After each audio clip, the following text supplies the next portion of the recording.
जय श्री राम।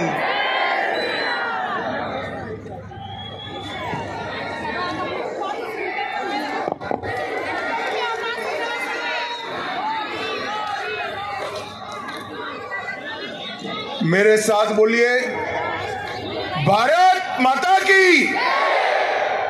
क्यों भाई, संभाजी नगर वालों की आवाज को क्या हो गया है?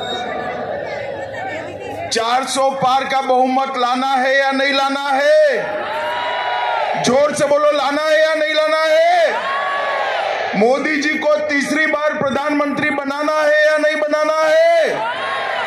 तो ऐसी आवाज नहीं चलेगी। संभाजी नगर से मजलिस को उखाड़ कर फेंकने का संकल्प लीजिए। दोनों हाथ उठाइए, मोदी जी को फिर से प्रधानमंत्री बनाने के संकल्प की मुट्ठी बींचे और प्रचंड आवाज से बोलिए, भारत माता की, भारत माता की।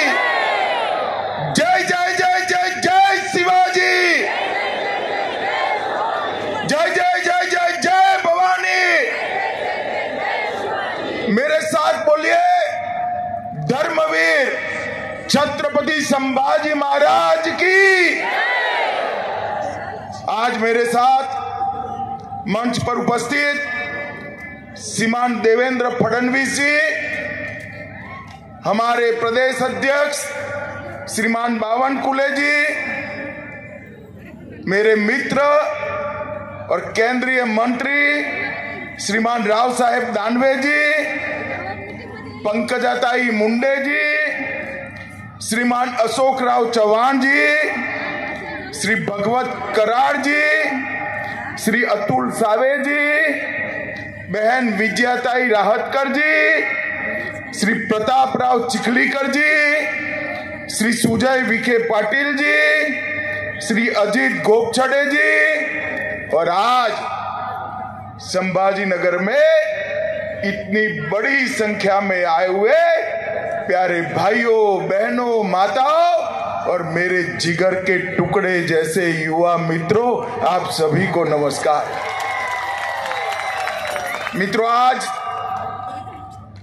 मैं इस महाराष्ट्र की पावन भूमि पर कल रात से हूं, संभाजी नगर में कल रात से हूं।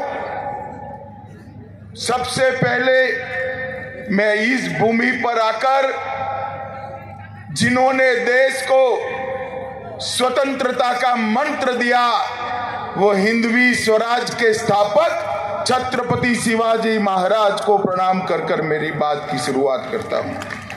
मैं जब यहां आया हूं तब जिनका पूरा जीवन सालों तक इतिहास को बलिदान और स्वतंत्रता की भूख की याद दिलाता है, वो धर्मवीर संभाजी महाराज को भी प्रणाम कर कर मेरी बात की शुरुआत कर। यही भूमि है, यही मराठावाड़ की भूमि है जहां संत एकनाथ जी ने, संत ज्ञानेश्वर जी ने, जनार्दन स्वामी ने, सिखों के गुरु गोविंद सिंह जी ने भी यहां अध्यात्म और भक्ति का रास्ता प्रशस्त किया। ये भूमि को मैं प्रणाम करता हूं। मित्रों, मराठावाड़ के मुक्ति संग्राम के लिए गोविंद भाई श्रॉफ और स्वामी रामतीर्थ, जिन्होंने निजाम के खिलाफ आवाज बुलंद की, ऐसे हुतात्माओं को भी मैं प्रणाम कर कर मेरी बात की शुरुआत करना चाहता हूं।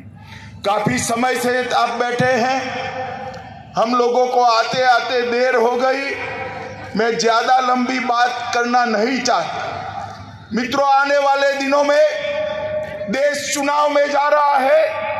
हमारा ये महान लोकतंत्र फिर एक बार 5 साल तक इस देश की सरकार किसके हाथ में होगी, ये तय करने वाला है। भाइयों और बहनों, दो गुट खड़े हैं। एक मोदी जी के नेतृत्व में, भारतीय जनता पार्टी के नेतृत्व में एनडीए का गठबंधन है, और दूसरी ओर राहुल बाबा के नेतृत्व में इंडी अलायंस घमंडिया गठबंधन है। ये दोनों कौन है? एक और नरेंद्र मोदी जी है जो देशभक्तों की टोली भारतीय जनता पार्टी के नेता है और 10 वर्ष में भारत के अंदर आमूलचूल परिवर्तन लाने का प्रयास किया और जिनका लक्ष्य है 2047 में भारत माता को विश्व गुरु के स्थान पर बिठाने का लक्ष्य है। और दूसरी ओर एक परिवारवादी गठबंधन, इनका लक्ष्य क्या है? सोनिया जी का लक्ष्य है राहुल बाबा को प्रधानमंत्री बनाना, शरद पवार जी का लक्ष्य है इनकी बेटी को मुख्यमंत्री बनाना, उद्धव जी का लक्ष्य है बेटे को मुख्यमंत्री बनाना, ममता जी का लक्ष्य है भतीजे को मुख्यमंत्री बनाना, स्टालिन साहब का लक्ष्य है बेटे को मुख्यमंत्री बनाना। मुझे बताओ संभाजी नगर वालों, जो बेटे बेटी दामाद और भतीजों के लिए काम करते हैं वो आपका भला कर सकते हैं क्या? जोर से बोलिए, कर सकते हैं क्या? भारत का भला कर सकते हैं क्या? भारत को सुरक्षित कर सकते हैं क्या?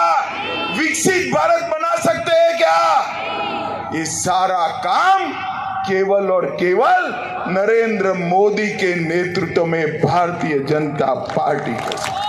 ये महाराष्ट्र की जनता ने 2 बार हम आए, 14 में आए, 19 में आए, आपके सामने हमने झोली फैलाया, दोनों बार 50% वोट दिया और 41 से ज्यादा सीटें देने का काम महाराष्ट्र की जनता ने किया। मैं महाराष्ट्र की जनता का हृदय से बहुत बहुत धन्यवाद करना चाहता हूं। परंतु मित्रों, आज मैं संभाजी नगर आया हूं। संभाजी नगर ने एक कसर छोड़ दी थी। देश के पहले गृह मंत्री लौह पुरुष भारत रत्न सरदार पटेल ने ये मराठा वाड़ को निजाम के कुशासन से मुक्त किया था और मजलिस को यहां से हटाने का काम किया। हमारी छोटी सी गलती, छोटी सी आलस, और आज फिर से मजलिस बैठी है।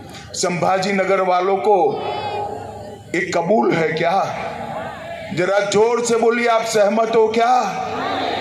आज इस सभा से संकल्प कर कर जाइए, सरदार पटेल ने जो आजादी के बाद निजाम से मुक्ति दिलाई थी, ये नए निजामों को आप फिर से एक बार घर में बिठाकर उनकी जगह बताने का काम करेंगे। भाई और बहनों, इस बार 40-41 नहीं चलेगा, इस बार 45 से ज्यादा सीटें मोदी जी की झोली में डालने का काम महाराष्ट्र की जनता ने। हमने 10 साल तक काम किया है, हमारे पास 10 साल का ट्रैक रिकॉर्ड है और हमारे पास 25 साल का रोड मैप भी है। ये 10 साल में मैं सिर्फ महाराष्ट्र की बात करने आया हूं। भाई और बहनों, आज इस मंच से मैं शरद पवार जी को और उद्धव ठाकरे जी को पूछना चाहता हूं, इंडी अलायंस का आप नेतृत्व कर रहे हो। 2004 से 14 सोनिया मनमोहन की सरकार थी, महाराष्ट्र को क्या दिया? 1,91,000 करोड़ रुपया। कितना? 1,91,000 का। जरा जोर से बोलो, कितना?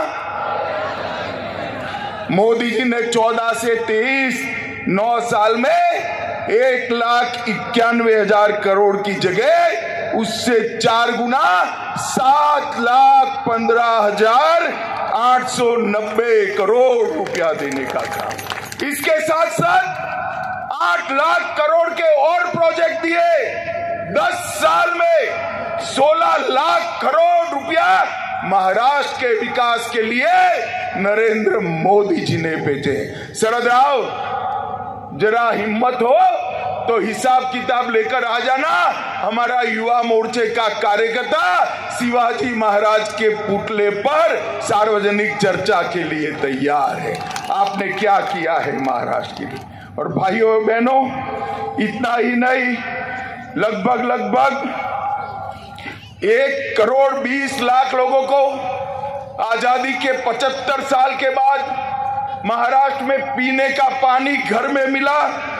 1 करोड़ लाभार्थियों को 5 लाख तक का आयुष्मान भारत का फायदा मिला। लगभग 76 लाख माताओं को घर में पहली बार शौचालय मिला। 7 करोड़ लाभार्थियों को प्रति व्यक्ति प्रति माह 5 किलो अनाज फ्री ऑफ कॉस्ट देने का काम नरेंद्र मोदी ने किया।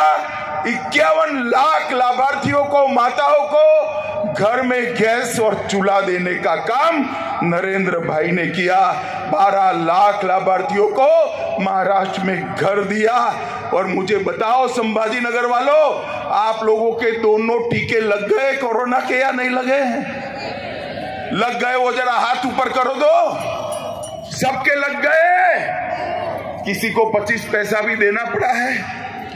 मोदी जी ने कॉफी पिलाकर टीका लगाया और व्हाट्सएप पर मोदी जी के हंसते हुई फोटो के साथ सर्टिफिकेट देने का काम भी कर दिया।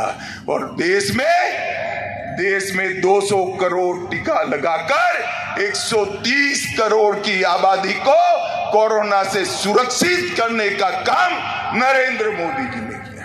मैं आज फिर से इंडिया अलायंस वालों को चैलेंज देकर जाता हूं कि आप आगे आइए।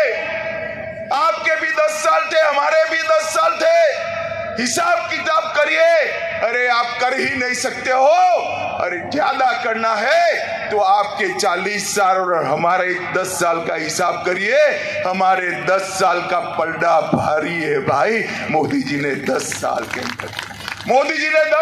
अंदर देश को सुरक्षित करने का काम किया। मोदी जी ने सर्जिकल स्ट्राइक और एयर स्ट्राइक कर पाकिस्तान के घर में घुसकर आतंकवादियों का सफाया करने का काम नरेंद्र मोदी जी ने किया। मुझे बताओ भाइयों बहनों, धारा 370 हटनी चाहिए थी या नहीं हटनी चाहिए? जोर से बोलिए, हटनी चाहिए थी या नहीं हटनी चाहिए? ये कश्मीर हमारा है या नहीं है? 70 साल तक एक घमंडिया गठबंधन धारा 370 को अपने अनौरस बच्चे की तरह गोदी में पाल कर बैठा रहा। आपने दूसरी बार मोदी जी को प्रधानमंत्री बनाया। 5 अगस्त 2019 को मोदी जी ने धारा 370 को समाप्त कर दिया।